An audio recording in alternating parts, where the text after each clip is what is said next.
मैं ये नहीं कह रहा हूं कि ये अच्छी बात नहीं है, बहुत अच्छी बात है ये, मगर ये उन्होंने वादा किया था, जो शुक्र है ये वादा पूरा हो गया था, शुक्र है शुरू होगा। मगर 5 लाख तो कुछ नहीं है ना, हर आदमी को 230 मिलियन पीपल हैं इस मुल्क में। वो कब खत्म हो, कितने देर में वो सब होगा, सोचना चाहिए। मगर मैं फिर आपको कहता हूं, मैं किसी डॉक्टर और साइंस बेस्ड एक पढ़ना चाहता हूं या सुनना चाहता हूं कि किस बेसिस पे ये इनको एलोकेशन करेंगे। क्या बुड्ढों को आप फाइजर देंगे? फाइजर जो इतना रिस्की है, मिसाल के तौर पे अगर फाइजर नहीं आ रहा है ये कह रहे हैं, तो कौन सा है जो लेस रिस्की है बुड्ढों के लिए? कौन सा एज ग्रुप है जिसको क्या देंगे ये? तो दोस्तों, आखिरकार चीन ने पाकिस्तान को कोरोना वैक्सीन दे ही दिया। पाकिस्तान पिछले कई महीनों से चीन के आगे गिड़गिड़ा रहा था, उनकी मिन्नतें कर रहा था कि उनको कोरोना वैक्सीन दी जाए, बट चीन पाकिस्तान को कोई भी जवाब नहीं दे रहा था, क्योंकि चीन को पता था कि पाकिस्तान को उधार में कोरोना वैक्सीन चाहिए। और चीन चाहता था कि पहले वो जिन लोगों को नकद में बेचना चाहता है, कैश में बेचना चाहता है, उनको बेच दे, उसके बाद जो बची खुची होगी वो पाकिस्तान के जिम्मे डाल देगा।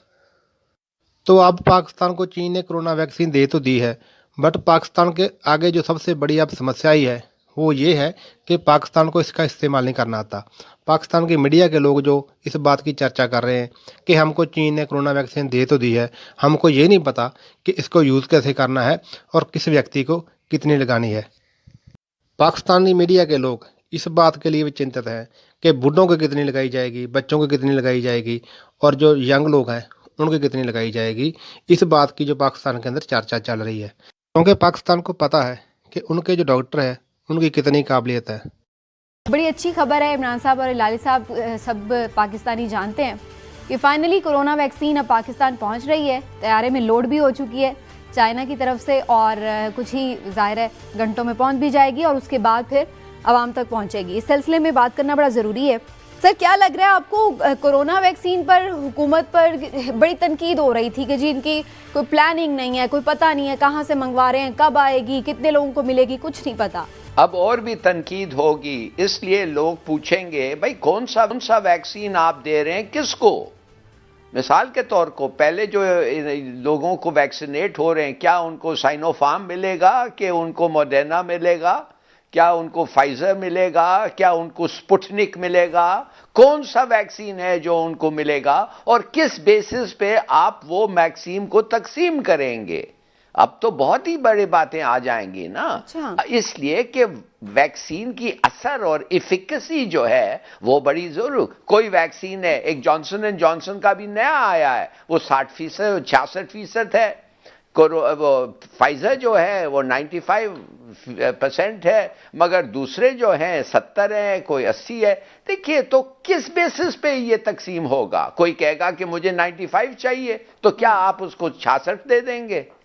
तो ये बड़ी बातें हैं जो मेरे ख्याल में ये गवर्नमेंट को सोचना चाहिए कि अब वैक्सीन्स तो आ रहे हैं, बड़ी अच्छी बात है, मगर ये कैसे होगा तकसीम, किस बेसिस पे होगा?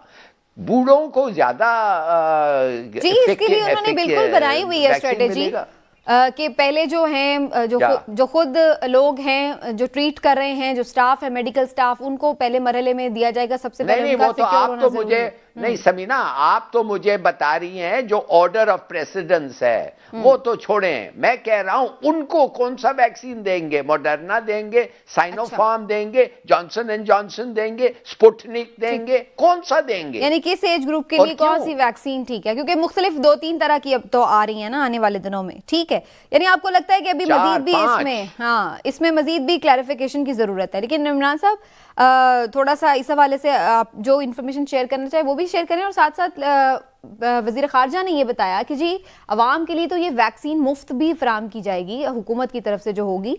तो इस अमल को आप कैसे देखते हैं? एक अच्छा फेल है। बिस्मिल्लाहिर्रहमानिर्रहीम जी, चलें, शुक्र है कुफर टूटा खुदा खुदा करके कि चले आ तो गई। ये अलग बात है कि जो लाली साहब कह रहे हैं कितने सवालात हैं, लेकिन ये अच्छी बात है, हुकूमत ने बिलाखिर ये अच्छा फैसला किया और अच्छा काम किया कि मंगवा ली। अब आज जो 5 लाख आ रही है वो तो है साइनोफार्म। उसके बाद हिलाली साहब जो आप बात कर रहे हैं ना, उन कंपनीज की तो आ ही नहीं रही, ना फाइजर की आ रही है, ना जॉनसन एंड जॉनसन की आ रही है।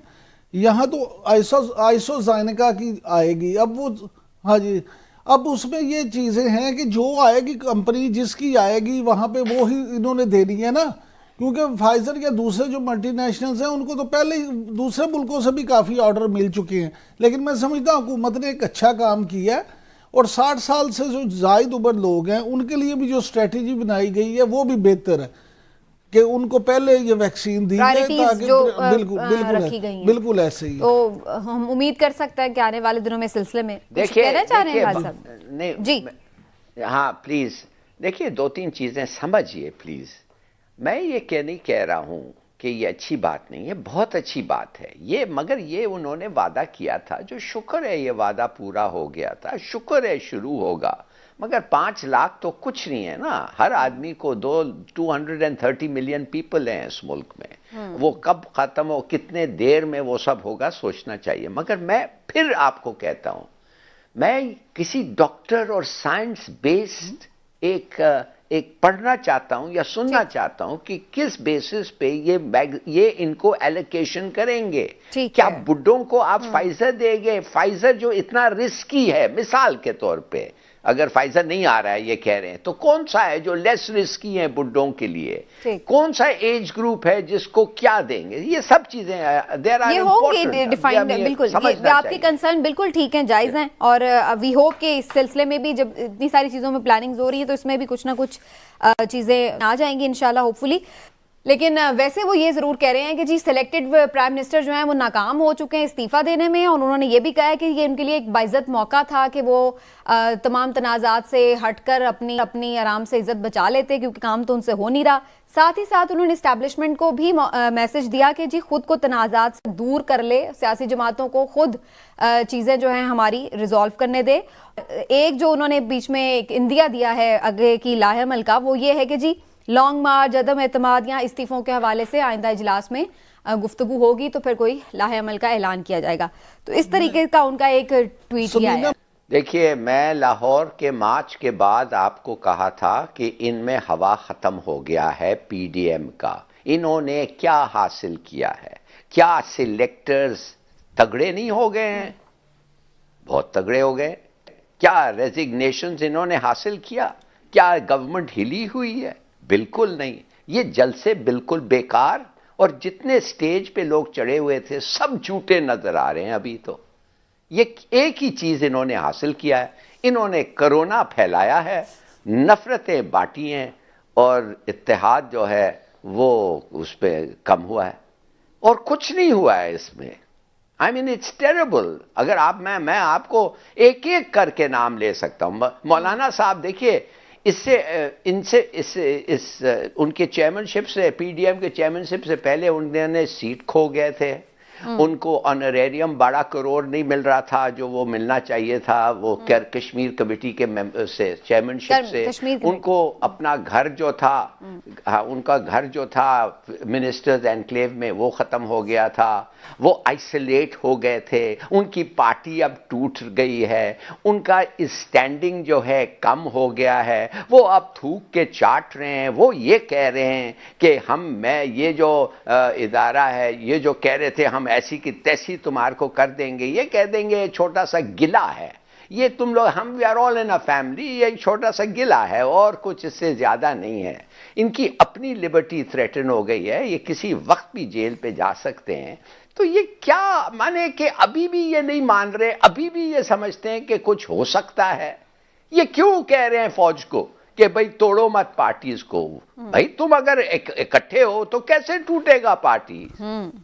तो ये तो मत कहो कि उनको अपील कर रहे हो कि आप मेहरबानी से पार्टियों उसको ना तोड़ें। एक तरफ आप ये भी अपील कर रहे हैं कि आप इंटरफेयर ना करें, हाँ, और फिर साथ ये भी कह रहे हैं कि जी आप इंटरफेयर, और वो नाजायज, और वो नाजायज सेनेट जो इन्होंने कहा, ये नाजायज सेनेट को वो खुद मेंबर बनना चाहते हैं। शायद अभी 50 करोड़ इकट्ठे करेंगे सीट खरीदने के लिए। व्हाट इज दिस यार, फॉर गॉड्स सेक।